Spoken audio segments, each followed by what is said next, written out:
SF 소설은 주로 과학기술이 발전한 미래를 이야기합니다. 새롭고 신선한 작가의 상상력으로 창조해낸 미래 세계는 나이찌질한 현재를 있게 해주죠. 하지만 SF 소설은 미래만큼이나 현재를 이야기합니다. 아니, 오히려 그 어떤 장르보다 더 현실의 문제를 고민하죠. 지금 현재 사회의 모순이 과학기술의 발전으로 해결될지 아니면 증폭될지, 증폭된다면 어떤 형태일지 이야기함으로써 현재의 독자들에게 경고합니다. 정신 똑바로 차리라고 말이죠.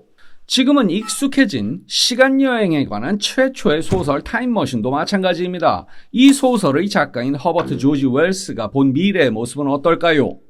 망합니다. 싸그리 망하죠. 인류가 멸망할 뿐 아니라 점점 부풀어오르는 태양 때문에 지구라는 행성 자체가 망합니다. 웰스 역시 19세기 후반을 살던 당대의 사람들에게 이렇게 말하고 싶었던 것입니다. 정신 똑바로 차리고 현재를 바꾸라고 말이죠. 이 소설은 이름도 알 수 없는 시간여행자가 자신의 경험담을 몇몇의 청중에게 소개하는 방식으로 진행됩니다. 시간여행자는 자신이 개발한 타임머신을 타고 미래로 갑니다. 그가 처음 도달한 시간은 서기 80만 2701년, 자그마치 80만 년 뒤의 지구로 간 것입니다. 80만 년은 역사의 시간이라기보단 진화의 시간이죠. 지금 현생 인류도 약 30만 년 전쯤 출현했으니 80만 년은 인류가 너끈히 2번은 더 진화할 시간입니다. 시간여행자가 만나는 80만 년 후의 인류는 역시 지금의 인간과는 조금 다른 모습입니다. 이들은 어린아이처럼 키가 작고 연약합니다. 과일만 먹으며 아무 일도 하지 않고 하루 종일 뒹굴거리는 게 그들의 일과입니다. 어떤 생산적 활동도 하지 않습니다. 어떤 지적, 예술적 활동도 하지 않죠. 비단 같은 천으로 된 화려한 옷과 금속 샌들을 신은 그들은 웅장하지만 황폐한 궁전 같은 곳에서 함께 지냅니다. 낮에는 아무 걱정 없이 놀고 먹으며 깔깔대다가 밤만 되면 어둠을 두려워하는 영락없는 아이의 모습입니다. 그들과 함께 시간을 보내며 시간여행자는 나름의 추리를 합니다. 이미 오래전에 유토피아적인 공산주의가 이룩되었구나. 그래서 인류는 더 이상 전쟁, 혁명과 같은 대규모의 폭력을 겪지 않게 되었구나. 완전한 평화, 완전한 안전을 이룩한 인류는 더 이상 지적인 발전을 할 필요가 없었겠구나. 그 후론 멈춰진 역사 속에서 인류는 이렇게 서서히 지적으로 퇴화되었겠구나 라고 말이죠. 그런데 여전히 풀리지 않는 의문이 있었습니다. 아무도 노동을 하지 않는데 기본적인 의식주에 필요한 물품은 어떻게 만드는 거죠? 시간여행자는 얼마 후 이곳엔 지상에선 전혀 보이지 않는 지하세계가 있다는 것을 깨닫게 됩니다. 그리고 그곳에서 또 다른 인류의 후손을 만나게 됩니다. 이들은 지상에서 봤던 사람들과는 전혀 다른 모습입니다. 그렇습니다. 80만 년 후엔 인류가 두 종으로 나뉘어 진화했던 것입니다. 두 종족의 이름은 각각 엘로이족과 몰록족입니다. 몰록족은 시간여행자가 처음에 만났던 엘로이족과는 전혀 다른 외형과 삶의 방식을 갖고 있었습니다. 우아한 백치 같은 이미지의 엘로이족과는 달리 소름 끼치도록 기괴한 외형을 가진 몰록은 엘로이보다 훨씬 높은 지능을 가졌습니다. 과일만 먹는 엘로이들과는 달리 육식을 하죠. 또한 밝은 지상에 사는 엘로이들과는 달리 몰록들은 햇볕 한 점 들지 않는 지하에 삽니다. 이 지하 생활자들의 눈은 어둠에 익숙하도록 진화되어 밝은 빛엔 눈이 타들어가는 고통을 느끼죠. 그들은 오직 밤에만 지상으로 나올 수 있습니다. 그리고 그 지하엔 굉음을 내며 돌아가는 기계들로 가득 차 있습니다. 눈치채셨나요?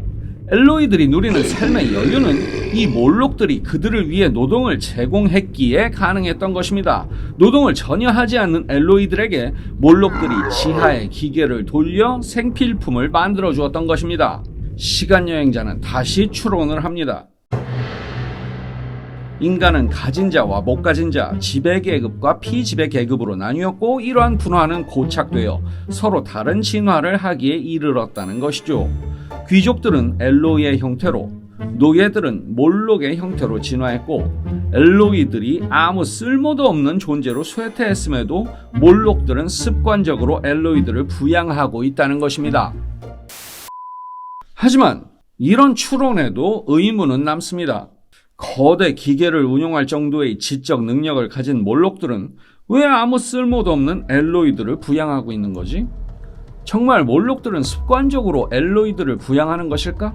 그리고 몰록이 엘로이를 부양하는 관계임에도 엘로이들은 몰록들을 두려워하는 듯했어.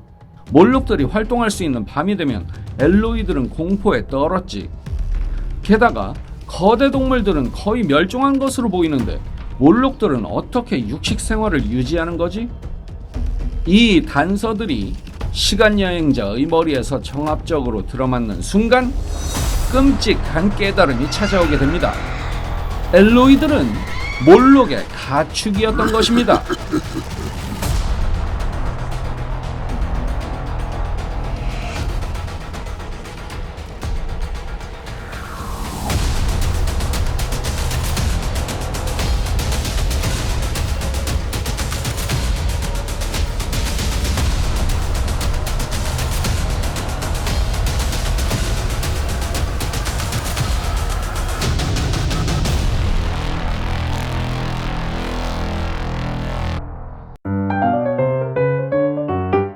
엘로이와 몰록은 이 책이 쓰여진 19세기 후반의 자본가 계급과 노동자 계급에 대한 은유입니다.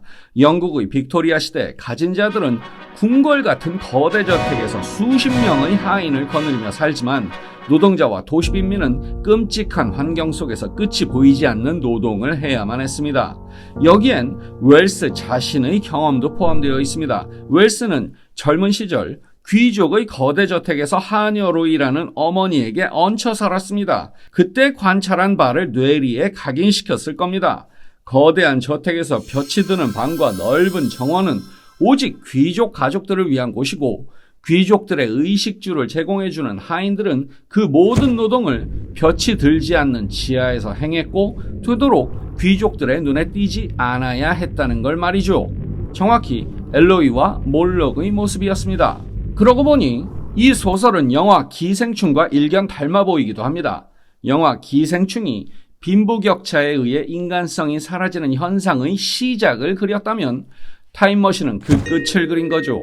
이대로 가다간 그 어떤 쪽도 비참한 죽음을 피하지 못할 것이란 경고입니다.